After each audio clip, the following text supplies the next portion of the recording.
Hi everyone, this is Paul Lang from DTS, and I want to introduce you to what you're about to watch. It's an hour-long event that was presented live to free members of Discipline Trading Strategies. This is called Perception and How It Affects Your Trading.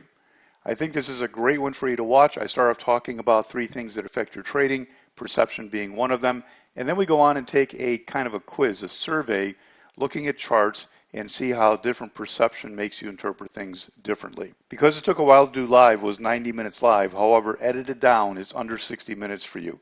I think it'd be fun if you played along, took the quiz, you can just write your answers down. Naturally, there won't be a survey popping up for you because this is a recorded event, but I think you'll enjoy it. If you enjoy this, remember you can check out other many educational events, articles, Trading League videos, all kinds of great stuff at the DTS free stuff page. Anyone can access that. And as always, if you'd like to talk to me, you can always email me, paul@disciplinetradingstrategies.com. So for now, sit back and enjoy. It's 5 o'clock. Hi, everybody. Welcome to tonight, Perception, How It Affects Your Trading. I am ready to roll. I am super ready. This took a lot of prep again. Hate having to spend time on this garbage. But took a little extra prep. Hopefully it's worth it. I sent out an extra email today because I felt this is one of these things as I started to go through is like, this is even more important than I think as I start to realize how people look at things and feel things. I have too much stuff for tonight. We're probably going to run over. I never ever do that. I'm going to try and get through it, but I have probably 10 minutes of discussion and then we're going to take a test. If the test doesn't work, then you're welcome, Nate. If the test doesn't work, then we'll be out here sooner than you think. I'll have to write it down on a piece of paper or something. Anybody have a pencil? I don't know if I have a pencil in the house anymore. Don't use pencil as much. All right, let's get to it. Perception, how it affects your trading. That's the slide you get. I'm not going to do that because it's going to be discussed to death in just a second here. I like the number 9 and number 6 is kind of what it is. There are 3 distractions. Distractions, I mean things that prevent you from seeing what you should see in trading, which means probably prevents you from making money in trading. Let me qualify that. I say sometimes, if you don't do this, you're not going to make money. And I just want to qualify that a little bit. There's people that just kind of put money in the market over 30 years, but they're not here, right?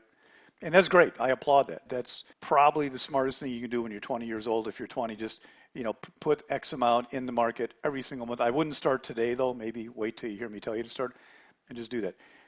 And there's also people that probably, maybe they're a little more active, but they're saying, hey, Paul, what's the problem? I've just been buying stocks and making money. And that's great. But number one, are you making as much as you should if you are making money? And number 2, what happens when that correction comes? And what happens when the correction turns into a bear market? That's where we have problems. There's always like 3 stages with people that being in my seat where I have been for 24 years, there's always like 3 stages. First of all, I don't need help. I'm making money hand over fist. And number 2, well, things are going well, but I'm sure I'll get better. And number 3, I can't afford help and I don't have any money left to worry about. It really is a cycle people go through. Not everybody does, and many, many people handle it better than that. So when I say not making money, I'm talking about somebody who's trying to be more active, whether you're day trading, swing trading, or even actively managing the longer term stuff. These are the things to me that get in the way of your process of making money. Number 1 is confirmation bias. It's not the discussion for tonight. It says at the bottom of the screen, this has been discussed in many prior events. I don't think I had a title called that, but it's been in many things. Confirmation bias is you process information only to the extent that it agrees with a pre-existing belief, regardless of how that belief was arrived at. You tend to ignore information that disagrees with your belief without consideration. Now, these definitions, they were kind of mine, but I went to the dictionary just to maybe find a couple of words when I was stuck. And I also feel this is just kind of another term for justification. Justification is a term I use a lot. And that simply means that if you are a believer that the earth is flat, if you just believe that it's a whole conspiracy theory the earth is round, you will listen to TV shows and whatever, like our little guy here is doing, that says the earth is flat, and you will absorb that. And anything that says the earth is round, you will put it down. You will put it to the back of your mind. You will disagree with it, whatever. So you continue to reinforce what you believe. Now, obviously, that's an example not about trading, but the same thing applies in trading. It's not the discussion for tonight, but it's one of the 3 distractions, confirmation bias.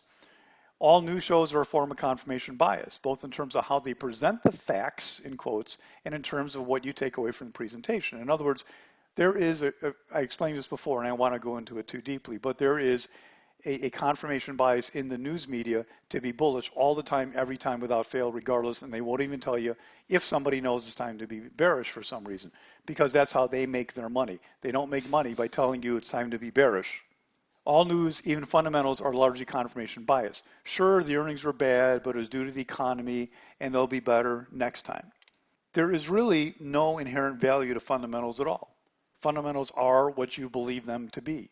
You ever heard somebody say, well, yeah, the PE is 50, and yeah, I know that seems high, but you know what? That's based on current earnings. We think the next earnings are going to make the PE down to 20. Well, now you're just making up stuff.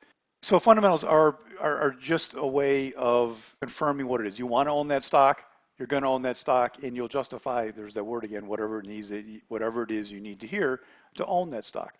But you're not bringing in any kind of new independent information. You're just simply going with the flow, so to speak. So that's confirmation bias. Number two is subjective versus objective. Now again, you're going to find all three of these can overlap. You know, if you did one of those Venn diagrams, there'd be some overlapping on some of these and all of these sometimes. They're all a little unique, but they all sometimes overlap a little bit. Subjective versus objective is different. The definition, again, mine is, you look at the information that is not based in fact. It comes from your feelings, misbeliefs, or inaccurate information you deem to be accurate, rather than information that has a factual background. So in the first case, confirmation bias, you're only looking for things that you believe are true. Number two, here, you're looking at things that are not even based in fact. You're looking at subjective things. For example, ask anyone, even market people, what happens when the Fed raises interest rates, and you will get the same answer. Everybody will tell you, raising rates is bad for the market. Do you know that over history, over the last 40 years, that if you would have shorted Fed rate increases, you would be broke? The market, in fact, actually has rallied throughout interest rate increases. So this concept is saying that you can say it and you can justify it, but it really is a subjective belief. If you Google this, it's hard to find the answer because all you get is everybody's subjective opinion. Oh, when you raise interest rates, it's inflationary, you can't borrow money, money goes to the bond market, blah, blah, blah, blah, blah. They tell you what should be happening, but the fact is, if you actually go back and find those charts that compare the two, you'll find that the market has risen. Just go back to the 90s. The 90s was one of the biggest interest rate hikes through the Fed through the late 90s that we've seen, and the market skyrocketed higher the entire time. So it makes sense in terms of what you think should be happening, but it's not what actually plays out. So you're looking at things that are not objectively true. The objective truth is markets on hold. I mean, obviously don't look at the last 3 months. Well, you take the last months, the last year or two, as part of the whole picture, but the whole picture is, even look at the recently. I mean, despite interest rates rising, look where the market is. I always say, well, don't look at today as an example. Today is an example. The market took a hit, but we are at all-time highs, all-time highs, all-time highs during the worst economic, worst economy, highest inflation in my lifetime anyhow. I don't know how far back you have to go, right? So why are we looking at this stuff, right? It's all subjective. It's just people's opinion of what's going to happen. Subjective versus objective. There is a podcast, number 11. You have to go find it. I don't have time to give it to you. Podcast number 11 on the website talks about subjective versus objectivity in the market. While you may think that anything on a chart is objective, that is not true. A lot of things people put on charts are not objective. Moving averages, all technical indicators are subjective. As a matter of fact, there's only one thing on a chart that is objective. Do you know what that is? It's a pretty simple answer. Only one thing on a chart is objective. You can put all the other garbage on there you want to. Yeah, the price, actual price, candle, sure, price is the only thing that's objective. That's the only thing that really happened. Everything else is make-believe. Don't believe me? All right, if you use a technical indicator, here's the big question for you.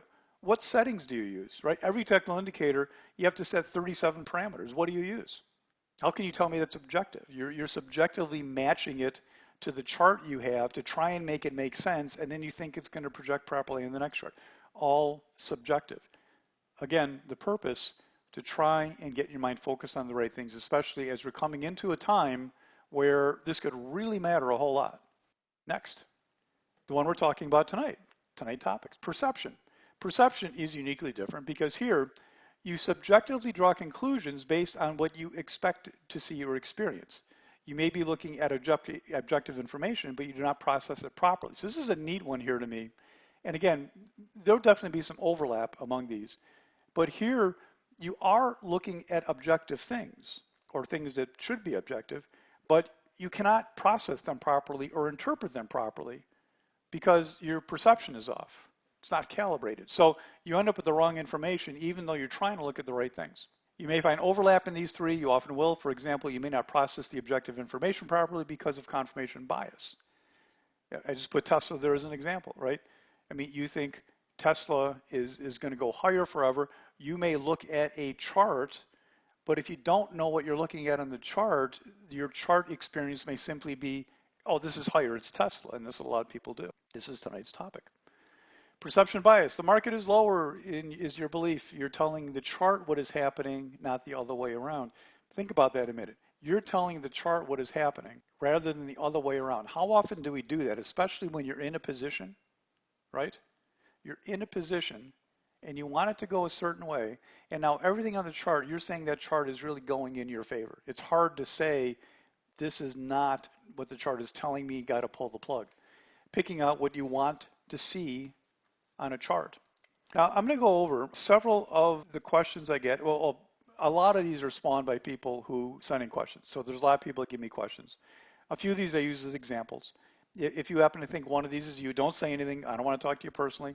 But these are just, I get a lot of things and questions in the market and stuff like that. And as a matter of fact, one of these is actually an email I have sitting there. I like to reply to the person. If he's here, I probably don't have to reply to you because here's my answer in the greatest detail you'd ever want to see it.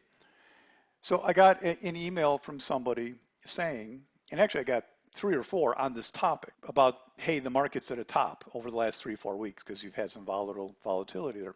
Market's at a top, Paul. And here's one that said, the market's at a top because this is an hourly island reversal. What do you think? Well, number one, an hourly island reversal is kind of a made-up thing. I mean, it's not really a thing, at least according to DTS, the way I teach. It is a gap strategy. It applies to a daily chart. And I guess the ramifications could be spilled onto an intraday chart to some degree. But if you think the market's at a top, you want to find anything that confirms your belief. So here's this little thing, okay, and this is just from, November 16th. I'm pointing with my finger. You can't see that. Can't see that, can you? November 15th. So this is just, less than a month ago when this happened. And we had this little gap down the day and we fell down to here. And my comment was back is that, okay, you're looking at an hourly chart with this island thing, but here is the daily chart that has the greatest minor support area I've seen all year or maybe longer.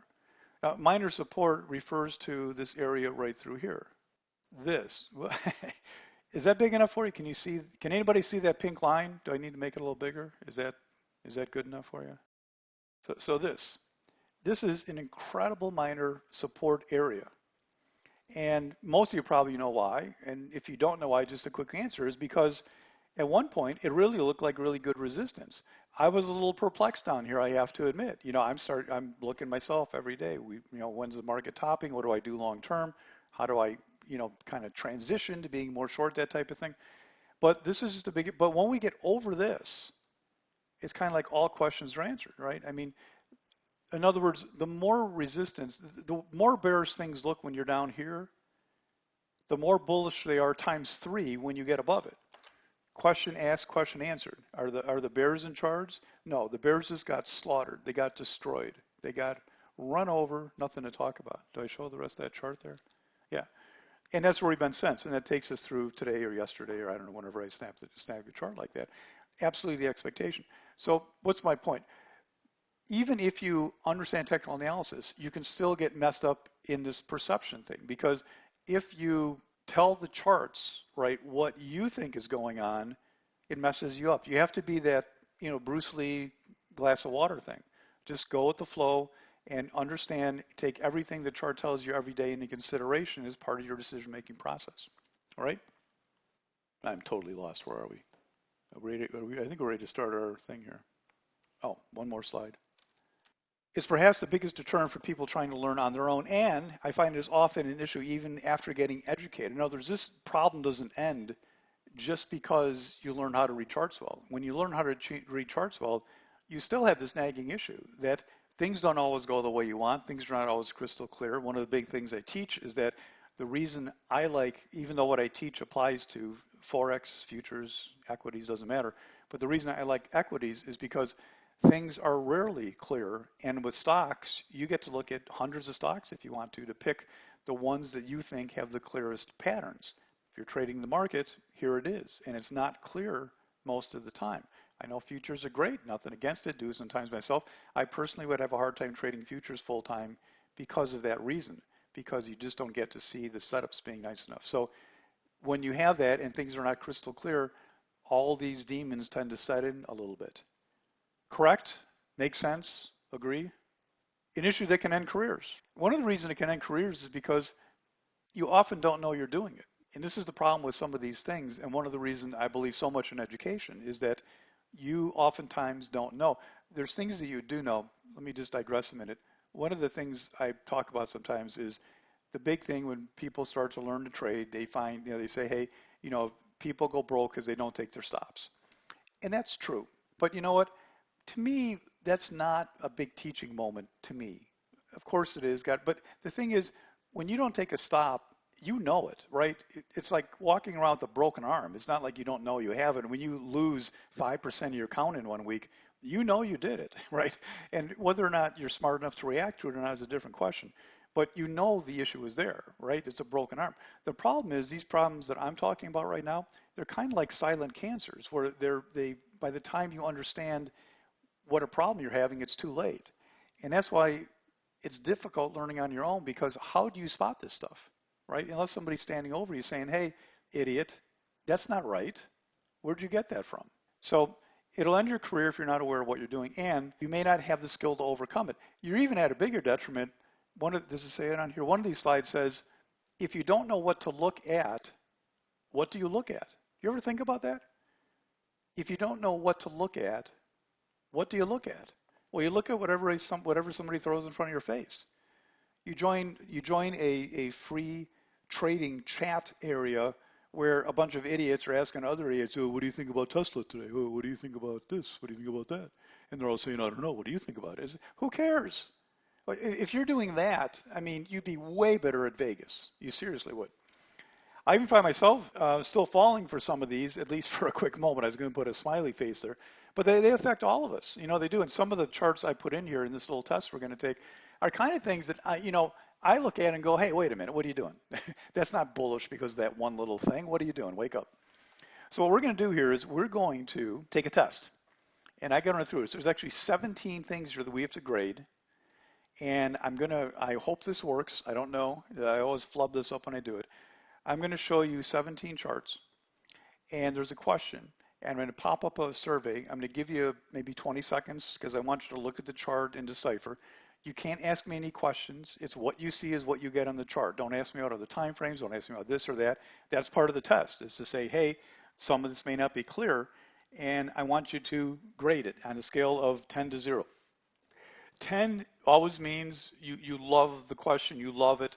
If it's about bullishness, you're very bullish. 5 is neutral, and 0 is you hate it. So just to be clear, like on this first question, it says, with no other information, how bullish is this chart? In other words, how likely will it get to $9? How good of a buy is it if it trades above the last bar tomorrow? So kind of putting several statements out there. And if you think this chart, it's a daily chart, you can see on the bottom there, is just wonderful, like, wow, I wish I could see this tomorrow, you give it a 10. If you think, well, I got some problems with it, it would maybe work, I'd want to keep an eye on it, somewhere down to a 5. And if you say, but Paul, this thing's falling, what are you doing even mentioning bullishness? You put a 0, all right? Are we clear on the grading scale? They're all numbered up here. I went through this twice. I think I got it nailed. No, you don't put it in here. I'm going to give you a survey. And remember, there's a purpose to these questions. So if sometimes you look and you go, it's a little confusing to me, just give it your best answer. Just like in school, give it your best answer, whatever that is, right? So here's where I come into play. See how fast I can do this. I'm the only one who's going to mess this up here. And hopefully this works. If it doesn't, I'm going to have to go to a pen and pencil, which is going to take us forever. So go. Now you got to scroll down, right? There's 1 through 10. Do you see that, everybody? Scroll down. I remember last time I was halfway through this and nobody knew you could scroll. Scroll down. Put your answers whenever you want to. Don't type them in the room. Click on the survey. You should be able to see the little boxes there. Click on the survey. Nobody's clicking. Click on the survey. I can see your answers come in. All right. Hey, I think we're going to do this. I think it's going to work. I'm even curious about some of these things I'm, surveying here. Believe it or not, that went really well. You may have been a little bored there. Sorry, we should pick. Okay. Number two. How likely is the stock to go higher? And that's the whole question. How likely is this stock to go higher? So 10 if you definitely think this thing's going higher, 5 if you're just not sure, down to 0 if it's definitely going lower. Here's the results if you want to see them. I will show you the results when I review our answers, so you don't really have to look if you don't want to right there. All right, back to the charts. Well, I did too many of these. Number 3, how likely is this stock to go higher? Nothing else to say. Survey says, go ahead. Remember, hit the number. 10, very likely to go higher. 5, don't know. 1 is probably going lower. Kind of got a good gauge now. We'll start moving because I know about 55% of you are voting. We're at 38% already. Man, it's like I've been doing this all my life. Number 4, how likely is this stock to go higher? Nate, there's 17. I don't know what I was thinking. I don't know what I was thinking. No, there will not be individual scores. I wouldn't do that to you. Somebody shoot me. That's why I said when I first got on the mic, we may run over. It depends how fast I can do it. So, all right, don't type in the room. All right, got the chart. How likely going higher? Number 5. What could number 5 be? How likely is this stock to go lower? Look at it closely. How likely is this stock to go lower? I'll bring up the survey in just a minute. That's what you want to put your answer in. Now, don't get mixed up because this is bearish. A 10 means you think it's going lower. Follow the question, right? If you're bearish on this, if you think it's going lower, 10. How likely is it to go lower? 10, very lower. 5, not so much. 0, I think it's going to go higher. All right. So how likely is it to go lower? 10 means lower. We might pull this off. There's the question again. How likely is that to go lower? The stock that gapped down that day, obviously on the daily chart. Some weird black line on the screen. Oh, record voting here. We got new people in. This is a daily time frame. I mean, you just got to look at the chart and figure it out. Oh, he asked. Oh, is there time? Oh, Z, it's down at the bottom here. It's down at the bottom. Yeah. Well, actually, Zach, part of this test is I can't give you any answers. There's the question. It's part of the test, kind of. You see what I mean, sir? There's the question, and you can see the time frame for yourself. These are a lot of daily charts, but the time frame's down here. You can tell what that is all the time, so you don't need to ask that. And as far as that's the question you just got to answer. Do you think it's lower? Whatever that means. You have no idea how happy I am that this survey thing is working. I still have nightmares from the last time I did this. I got all botched up. All right, we have a record number of votes. Record number of votes. Nice job. This is fun for you. I'm working up a sweat over here trying to keep up with all this. This is number 5. 5. Done. All right. Woohoo. Number 6. How likely is this stock to go higher once it's over that base? How likely is this stock to go higher once it's over that base? There it is, pretty simple. Again, that is an intraday chart. We got up to 66% on the last one. That's pretty good. I'm getting impressed. Number 7, question. How likely is this stock to go higher? Again, if you look at the bottom, it looks like another 15-minute chart. We're pointing at this big green bar over here. How likely is this stock to go higher? How likely to go higher? And again, I can't answer any questions. It's just how likely to go higher, whatever that means to you. It doesn't matter. A couple of these I put parameters on it because it matters. For some, it doesn't matter. 10, you think it's higher. 876, maybe higher. 5, not so much. 4, 3, 2, 1, it's probably lower. 0, it's definitely lower. I cannot believe how well this is going. Just unbelievable.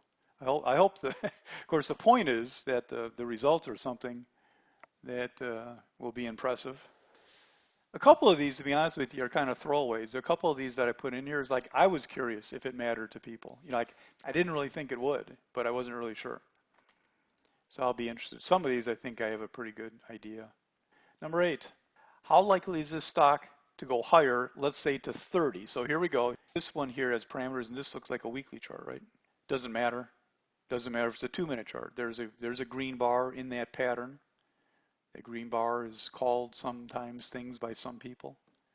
And we're actually saying 30 in this case, which is like right to there. You can see it, I'm sure. So here we have a number to get to rather than just higher in general. Number 9, a weekly chart. Here it says weekly in big letters. And off to the left is the monthly chart for the same stock because maybe that will help you make a decision. Weekly chart question, how likely is this stock to go to a new all-time high? How likely? So 10, you'd say it has a reasonably good chance. 987, pretty good chance. 5, don't know. 4, 3, 2, 1, not likely, 0, no chance in HE double hockey sticks. All-time high. Well, from the charts that you see. Assume that the charts you're looking at contain the all-time high. There's a monthly to the left, weekly to the right. In infinite time, ever.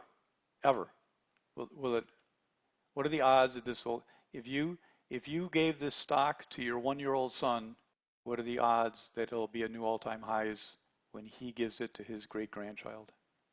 Sure, 20, 30. Number 10, same question. This is obviously a newer stock. That's all there is. That's a real trading day, that green bar. How likely is this stock to make a new all-time high? I'm going to give you very little time on this one. This is kind of a fun one.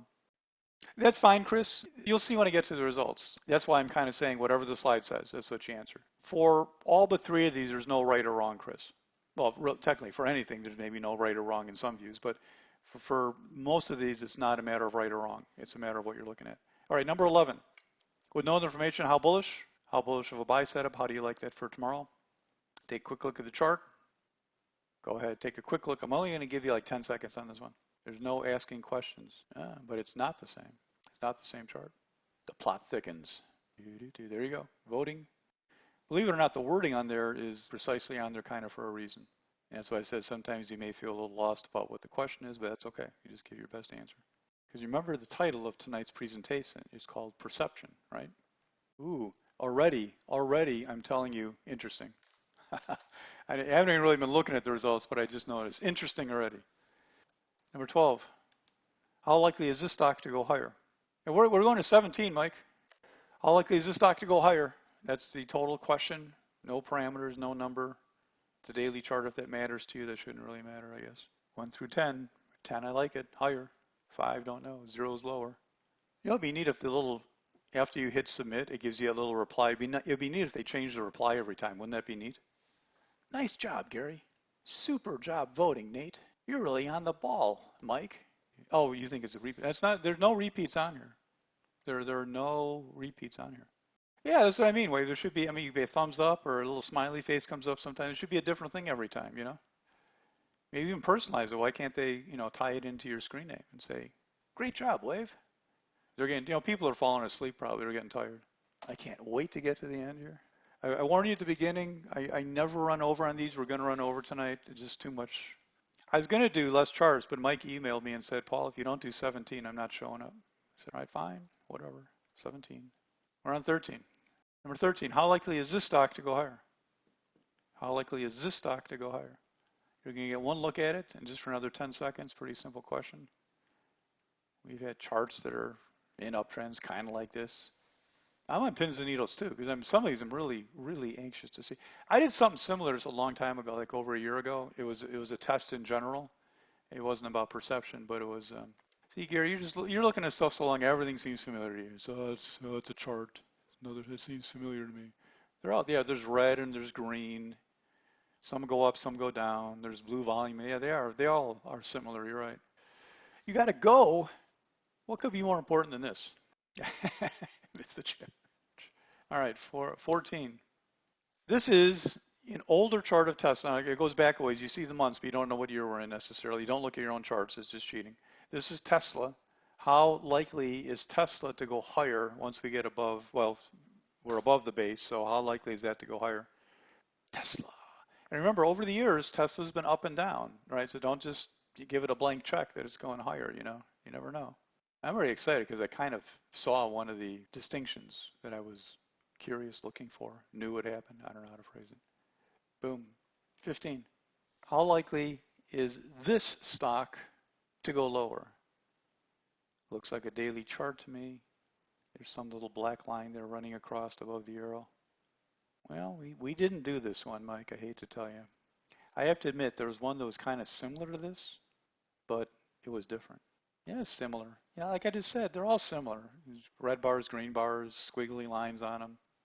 If you think it's lower, it's a 10. How likely is this stock to go lower? They are not the same charts. Boy, so you need to get your glasses adjusted or something. Yeah, they're all red and green, and there's different stuff going on. Number 16. How likely is this stock to go higher once over the base? How likely is this stock to go higher once over the base? Now somebody's going to say, oh, I thought I saw another stock that was basing before. I think that's really similar to that one. I don't know. Now look at everything. Use all your skill here. You know, the extension of the pattern, how long it's consolidating, type of consolidation, all that good stuff you guys are all familiar with.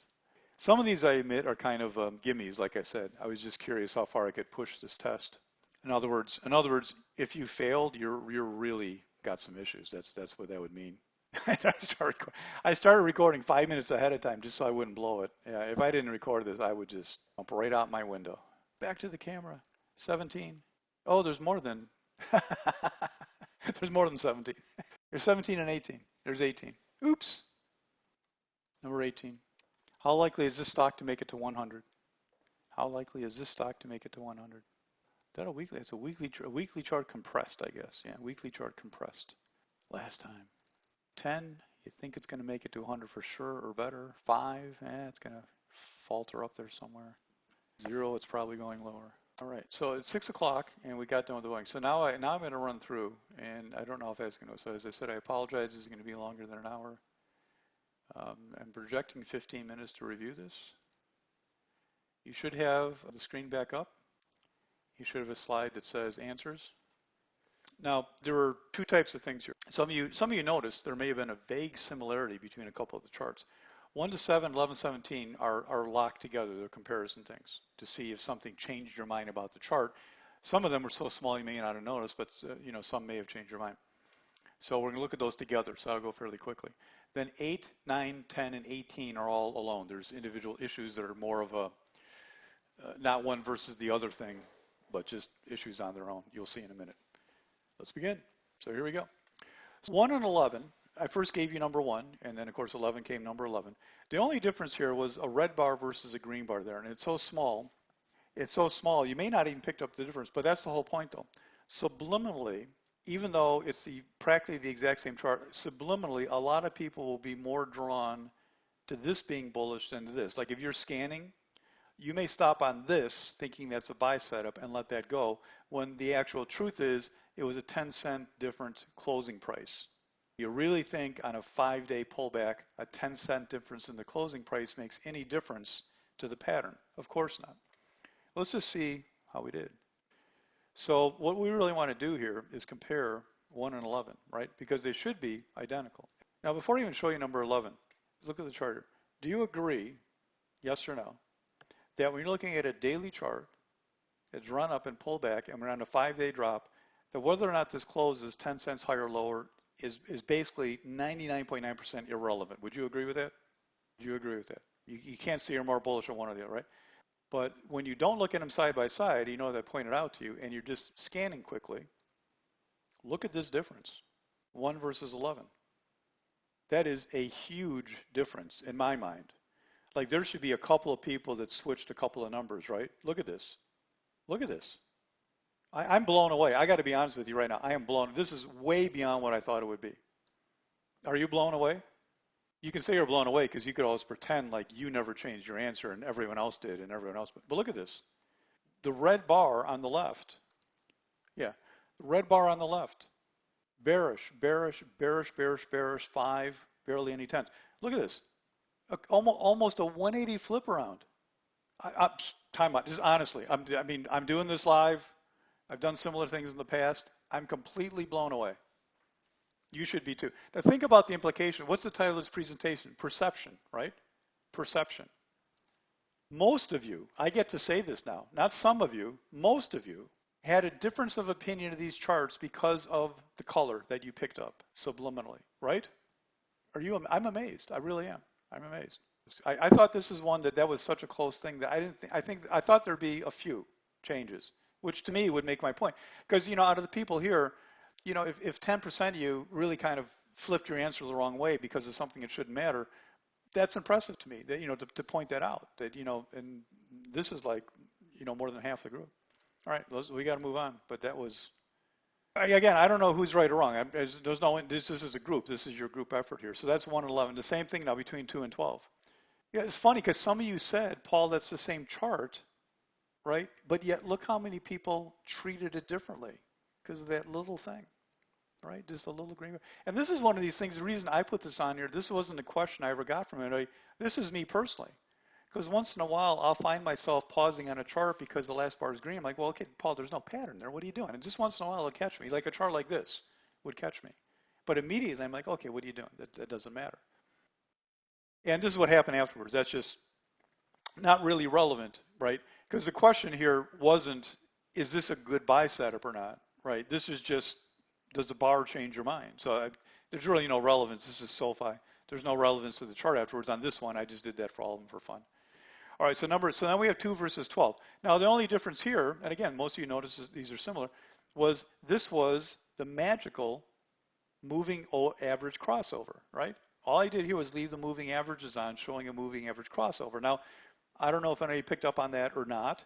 Obviously, that should make zero difference. A moving average crossover is completely irrelevant and worthless to your trading, other than an after-the-fact designation to say, oh, look at that, the moving average is crossed back there. So it should not be part of your perception of what you want to do. Let's see how it played out. So there is number 2. When we're done, I want some high praise and compliments for pulling this off so well. All right, so here there's not really much of a change. The trap would be, are you more bullish at number 1? Hard to say there's a lot of difference here. These aren't lining up right for some reason. That goes lower. Yeah, I wouldn't, thanks, Gary. I wouldn't have put a moving average crossover and then have the chart go higher. Just for me, I wouldn't want to do that to imply that that was something you want to look at. These are too identical to say there's any real difference here. We got a couple extra. There's an extra 8 here. There's an extra 9 here. There's less bearish here. There's 3 less bearish. So there is a little difference here. This is kind of what I would expect on the average thing. There's like 5 or 6 people that went more bullish because of the crossover. Again, perception. What is perception? You're trying to pick on objective things maybe, but you are looking at the wrong things the wrong way. Moving average crossover just is not meaningful at all. We can talk about that another time if you want to. Number 3. Oh, there's number 2. That's what happens to it, Paul. There it goes. Which now here the only difference was no moving averages. That was the only difference. Put them on here, left them off here. Some people may consider the moving average to be support. And this one here, I don't have a problem if you factor it in because it is an issue. It's not support per se, but it kind of could amplify your desire to be bullish. It could correctly if you had that on there. So this one here, I'm not really too interested in the results because I don't think it's wrong necessarily to have thought that to be more bullish, even though it's really the same exact chart. I guess it should be that even without the moving averages, you should acknowledge the next one as being the same as the other one.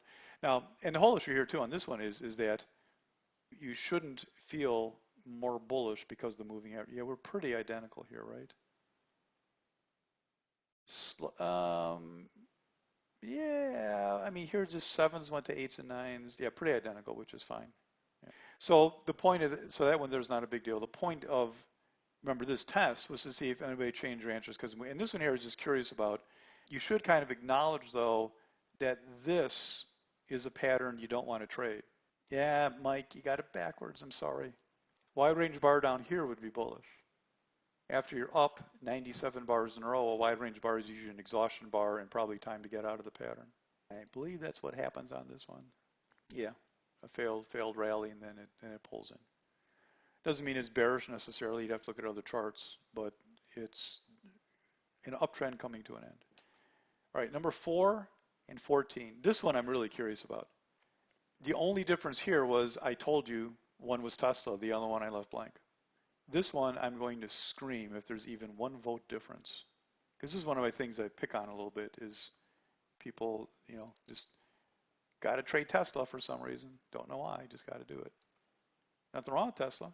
It's just there's also hundreds of other stocks. So the one on the right, did it turn out to be more bullish? Again, I wouldn't expect a big difference on this one, but we are more bullish on the one on the right. Here, there's 4 bearish ratings that don't exist here. The top 3, now there is more here. There's almost double here. In the top 3, there's almost double. So not huge, but there is significantly more bullishness. 2 identical charts, right? No difference here, except one I told you is Tesla. Subconsciously, subliminally, right? Think it's higher. Yeah, actually, right. It is a big difference. Yeah. I mean, out of the small group, there were like 30 some people taking the thing. Is that right? They're 30 something on average. And you're right. To have 6, 7 people with that big of a difference shouldn't be the case, right? Chart's a chart. And again, that is the whole point of tonight's presentation, to bring some of this out. I'm already terribly impressed. This happened to be on a nice breakout on Tesla. But you should have liked that regardless. Well, from what you can see. Again, this wasn't a test about the chart. It was a test about, do you care if it's Tesla? 5 and 15. And somebody picked up on this difference. I was really impressed, whoever did that. All I did here was I moved the moving average. You see that? Gapping below the moving average, gapping above the moving average. When you're gapping like that, how relevant is it to gap above or below the moving average? 10, very relevant. 0, completely irrelevant. How relevant is it when you're gapping? Whether you gap to?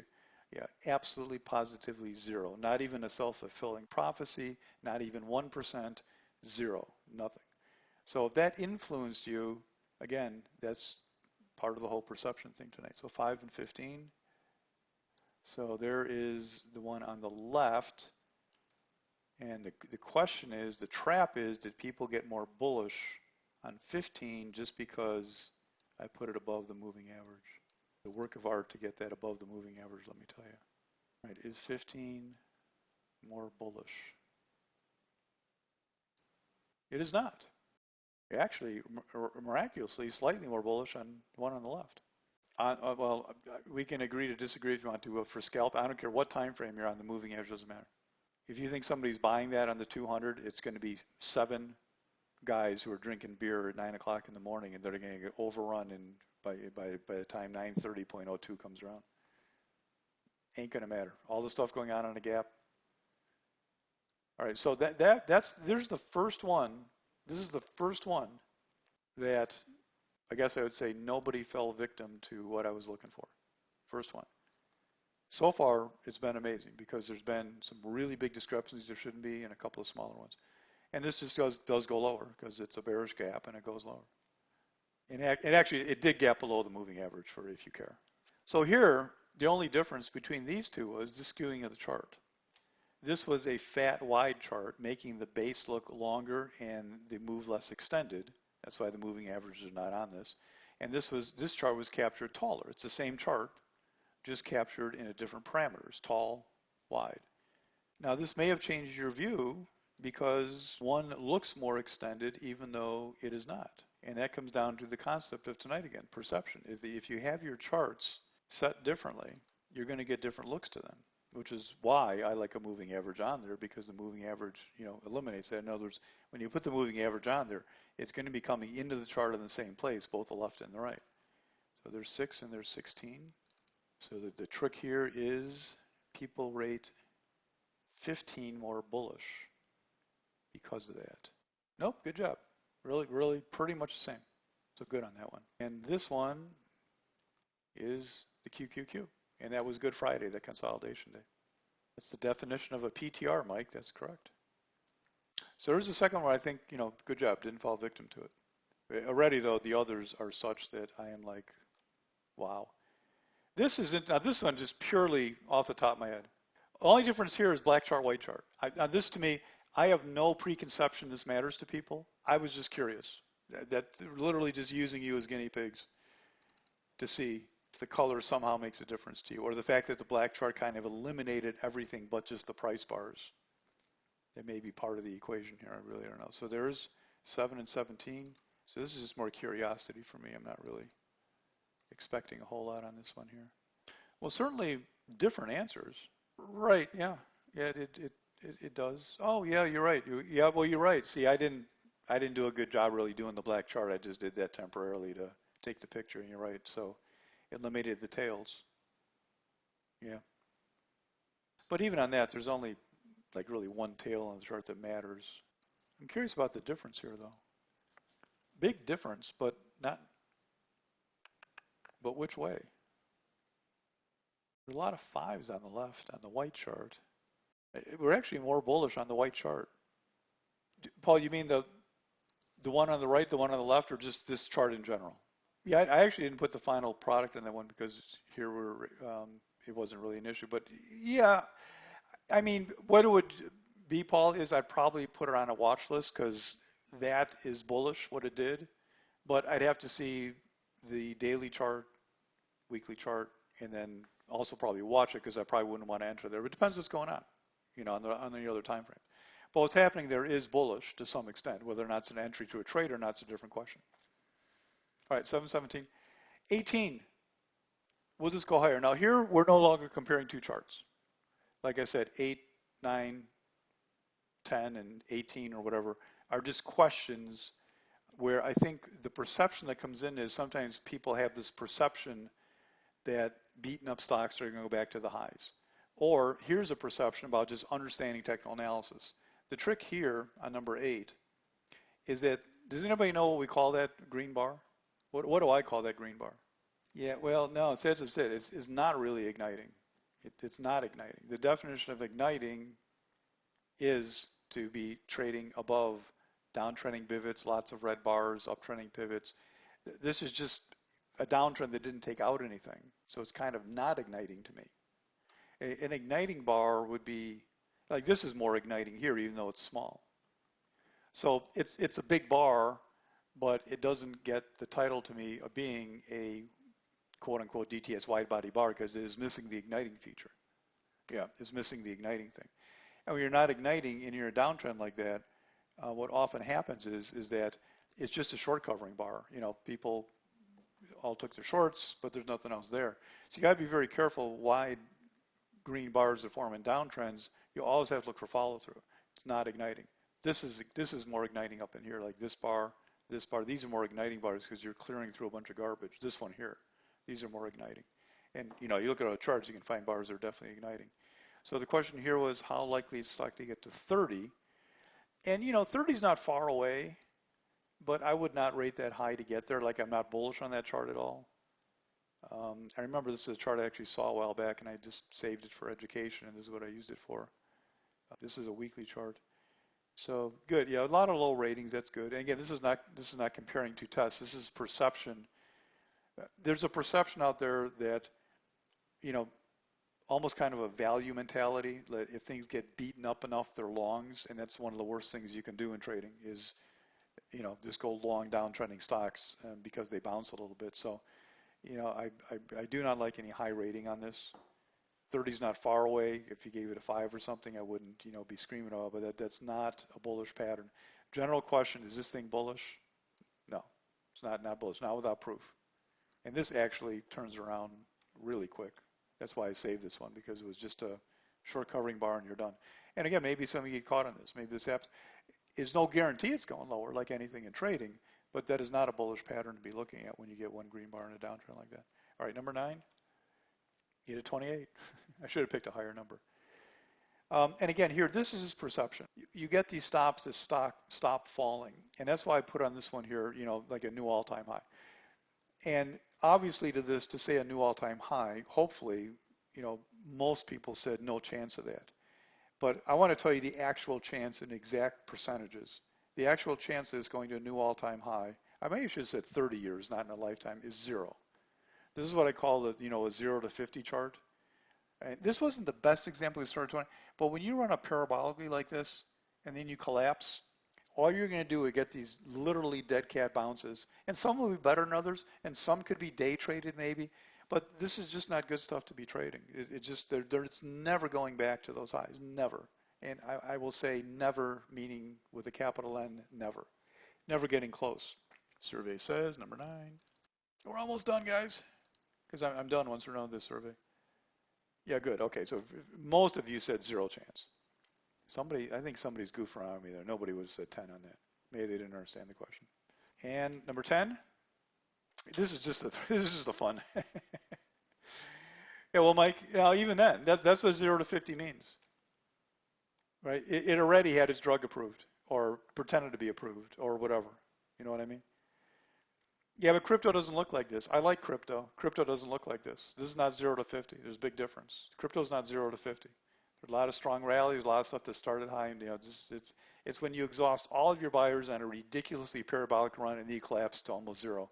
You're not going back. You're just not. It just never happens. It's just a fact. But a lot of people don't realize that, and they get drawn. People get drawn to this. This is the perception thing to me. People get drawn to this because you get this thing of saying, oh, boy, if we could just get back to 22, I'll make a half a year's salary. I'm going to take 20,000 shares of that, get it to 22. I'm all set. But it's never going to get there. Never. All right, so what are we on, number 10? This is just a throwaway. I don't want to look at this one. This is just, the point of this one is you should never ever look at a chart like this. If you're looking at charts like this, you're not trading, you're gambling. I don't know what this is. I don't know, Oris, it just came on the screen the other day. I saw it on a gap list when it gapped up that day. But my point here is, if you are looking at this, you're not even trading. There's somebody here goofing around me. They're just putting tens on everything. This is not trading. There's no chart to look at. There's no concept. Don't tell me you read something. These are the idiots that read something. These are the idiots that looked at whatever happened that day and they lost their entire account. You never look at stuff like this. You don't even look at it. You don't put it on the screen. If you want to do this, you're not trading. Go do something else for a living or just go to Vegas. You'd be way better off. And here's the final thing. The point of all this long presentation, stop trading what you think should happen or what someone says should happen. And by the way, if you're listening to what someone says should happen, just who is that, by the way? It's their opinion. And trade what is happening, charts. It's so simple. Just learn how to read charts. It's how you make money in the market when you understand how to do it.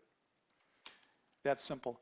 Tomorrow night, you don't know yet, I'm going to have a quick little presentation, not a presentation. I'm going to have a quick get-together for anybody who wants to find out about learning how to trade. I'm going to talk about my seminar program, about other programs in general, about learning on your own.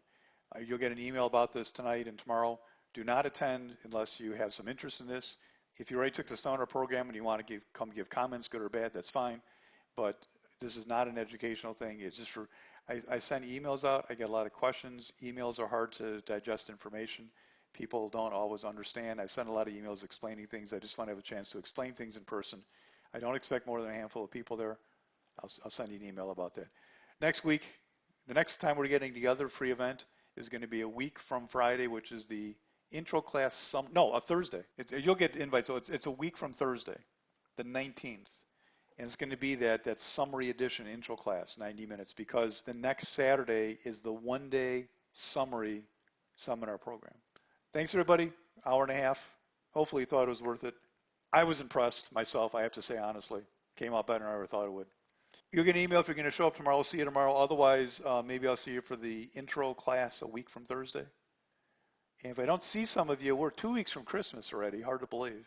So if I don't see any of you until after the holidays, have a great holiday and see you next year if that's what it is. We maybe have a scanning left too. I'm not sure. Got to look at that calendar. See you guys. Have a great evening.